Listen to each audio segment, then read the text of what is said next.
Hello friends, welcome to another episode of Automation with Ansible tutorial series, and today's episode we will be seeing how you can configure your Ansible to run multiple hosts in parallel. So before starting with that, let me welcome you to my YouTube channel Srich Tech Institute, and if you have not subscribed to the channel yet, please subscribe it and press the bell icon so that you get all the notifications about upcoming videos. So let's move ahead with the content. So first thing we'll see how you can configure running the task on parallelly on multiple hosts using Fox. So this is one basic difference of Ansible with your shell script. So in shell script, what happens if you run a script on multiple hosts, it does one by one at a time. But in case of Ansible, you have that advantage. You can run the same task on multiple hosts in the same time. So that is possible because of this forks. So by default, Ansible allow you to run up to 5 hosts at a time. So you can change that also. You see how you can change. So that value, that default value, is set into the global configuration file that's called etc ansible ansible.cfg. Now if you want to change that parameter, you can use the keyword fox and you can put something higher number or lower number, whatever is your requirement. So suppose you are running Ansible playbook on suppose more than 100 hosts. In that case, doing 5 at a time may be time consuming. So what you can do, probably you can go for 10 or 20 at a time. Again, that depends on your controller node, how many connections it can make, because you need to consider the bandwidth and the resource configuration on your controller node, because if you make higher number of folks, and that may create a overload to the controller node. So keep that also in mind. Now this default value, that whatever 5 is there, if you want to override that, what you do, you use this folks keyword in your ansible.cfg file, where you put like folks equal 10 or something. Or if you don't want to change it in permanently in the configuration file, what you do, when you run the ansible command or ansible playbook command, you just add the option hyphen folks, and there you put a number like 10, 20, whatever, so that in that particular run it will take that as a value to that many hosts to run in parallel. Now one more thing, if you suppose set folks value like 20, now for a particular playbook where you don't want to run 20 at a time, suppose you want to run 5 at a time, so what you can do, you can use the keyword serial, and where you set a relatively lower number compared to your folks value. So if you are setting something higher than folks value, then there is no point, it will be going with the folks value. But if you want to have a lower thing like that, then you can use the serial keyword. Now one thing you need to remember, you set your folks value as 20 and you are running that playbook for 5 hosts, so then it will not go for 20, it will go for 5 only. So depends on your number of hosts you are running, that Ansible decide how many parallel connections to open. So keep that also in your mind. So here you learn 2 keywords. One is folks, that will be defining how many serial connections Ansible will make, and second keyword you learn, that is serial, that will limit the number of connections. So if you are setting up a higher value and you want to make a lower value, then use serial. Now here you will see a example. So you can see in etc ansible.cfg, default folk value set as 5. Now what I have done in my local ansible.cfg file, I have kept it as a 10, and then in my test playbook, what I did, I limited to 2 using serial. So in this case, what happens, in spite of setting my folks value to 10, if I run suppose on 20 hosts this playbook, it will do 2 at a time, it will not do more than 2. So like this you can use these 2 options in your Ansible. Now moving ahead, we will see asynchronous task. So now asynchronous task means what? So sometimes what happens, you may have a task which will take longer time to complete. Like suppose you are rebooting a physical host, that's a big host, like you take it like a HP Superdome server, which takes almost 1 hour to reboot. So if you are rebooting that kind of server, so that will take more time. Or you are suppose downloading a big 10-20 GB size of file, so that takes more time. So in that case, what you can do, you can use this parallelism and forks in Ansible to quickly start that command on the manage host, and then poll their status or check their status until they are finished. So to run these options in parallel, what you do, you use two keywords, async and poll. So what this async and poll does, so if you set a async, what it will do, it will start the job and it will send it to background, and whatever numeric value you will set in async, that is the number of second it will total wait for that job to complete. Now suppose, as I was telling you, rebooting the server, you know your server reboots take almost 10 minutes. So what you do, you put at least 900 second in async value, like async 900. So that means total 15 minutes it will wait for the reboot to complete. And then what you do, you use the poll to check the status in a particular interval. So you put like suppose poll equals to 30. So what will happen, it will check the status, server status, every 30 seconds to see whether the job is completed or not. Now here one thing you need to remember, the default poll value is 10 seconds. So if you don't define your poll value, so it will do every 10 seconds the status check. So you can change it to higher value or lower value, depend on your requirement. So you will see one example how you can use this async and poll. So here you see one test playbook. What I am doing, I am trying to download a big movie file to my share folder using get_url module. So it is trying to download and putting it in a destination folder like /data/collection/movies. Now here if you see the last two lines, I have defined async and poll. So async is 3600, that is the 3600 second total it will wait for this job to complete, and poll is 30, that means every 30 seconds it will poll for the status.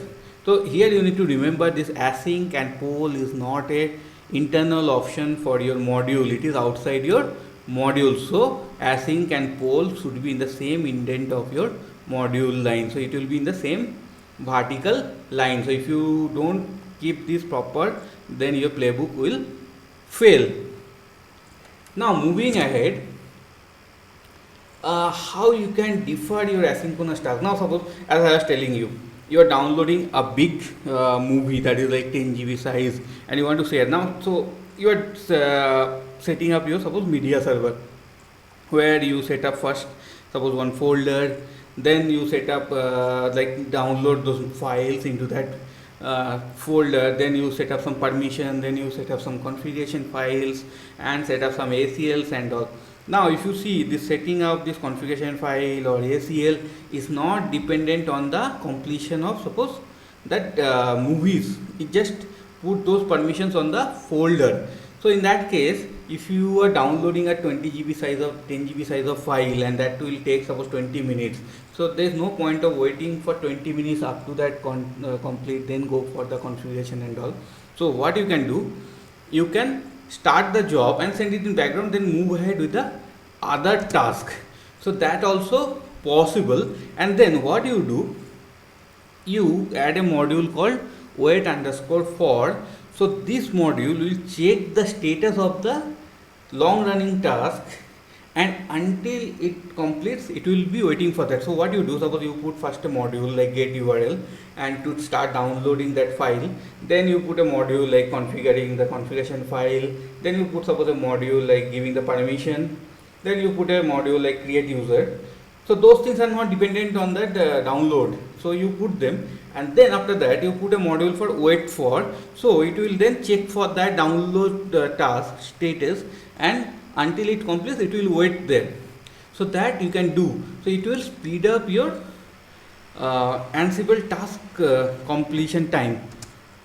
Now, so how you can do that, like how you can skip to the next task. To do that, what you do, you set your poll time to 0 seconds, so it will not poll anymore and it will move ahead to the next task. So one more thing you need to do, that async value you need to set as a 1, because if you set the async value suppose 500, so it will wait for 500 seconds before moving to the next task. So don't do that, so just put async equals to 1, so that just in 1 second is run the job, put it in background and move ahead to the next task. So one thing you need to remember here, suppose you are downloading a big file, or you don't know that how much will be the size for the file, so you don't know how much time it will take. One file can be 1 GB, it will complete in suppose in 1 minute, whereas one file can be 20 GB, which will go for suppose 1 hour.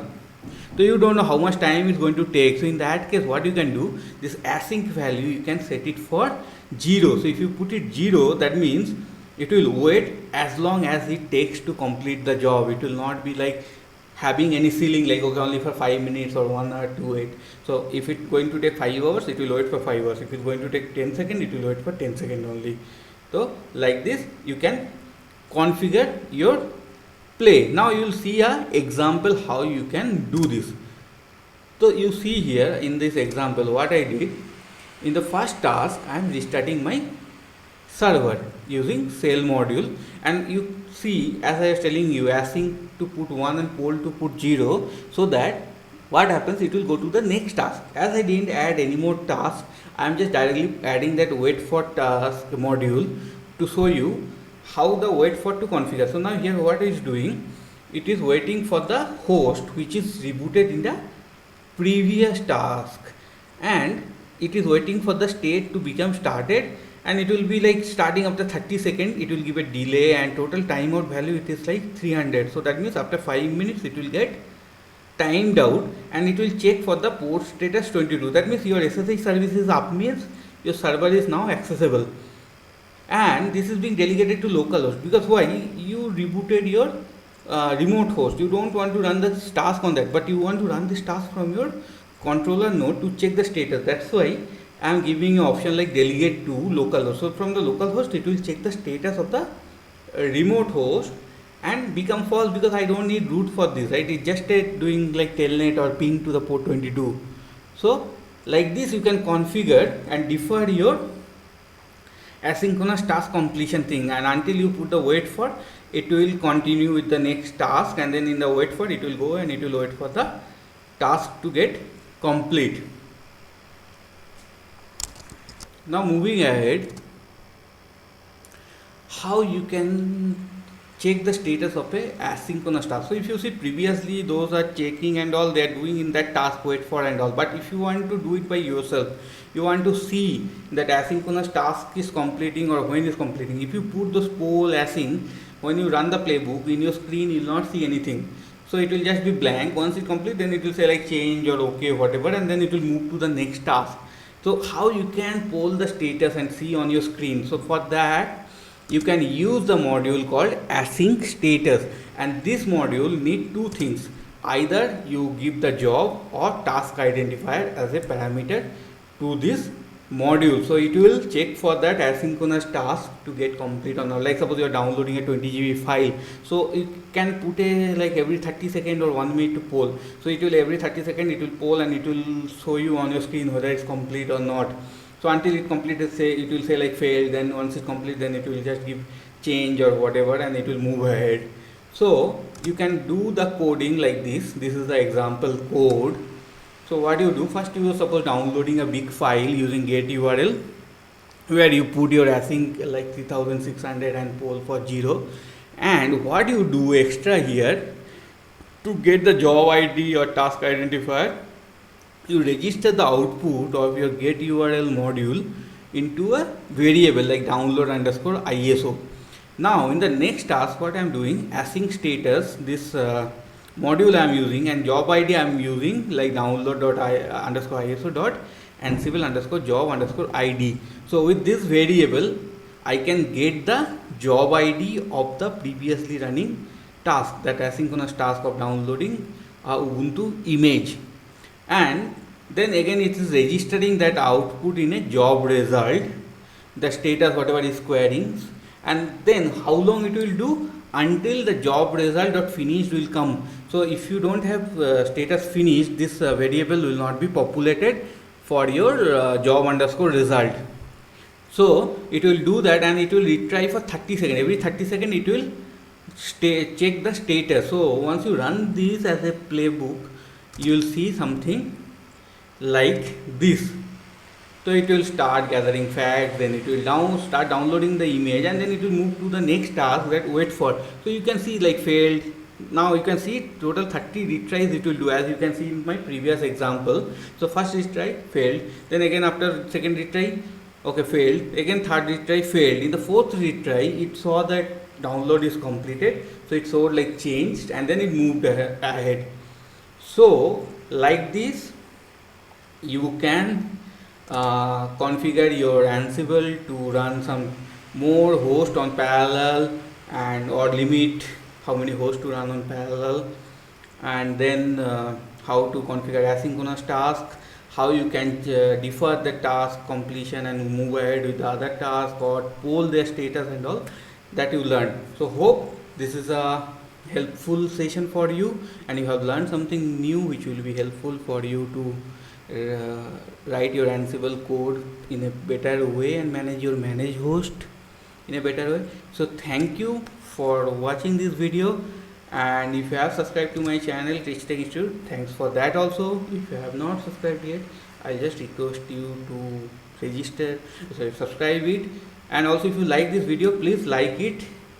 If you don't like also, that also you do, you press the unlike button so that I can come to know whether the video is helpful or not for you. You can even put in comment section what is your thought, and also if you feel to share this with your friends so that it can be helpful for them, please feel free to share it with your friends and colleagues and family members so that they can also learn from these videos. So thank you again, have a good day. We will see you in our next video.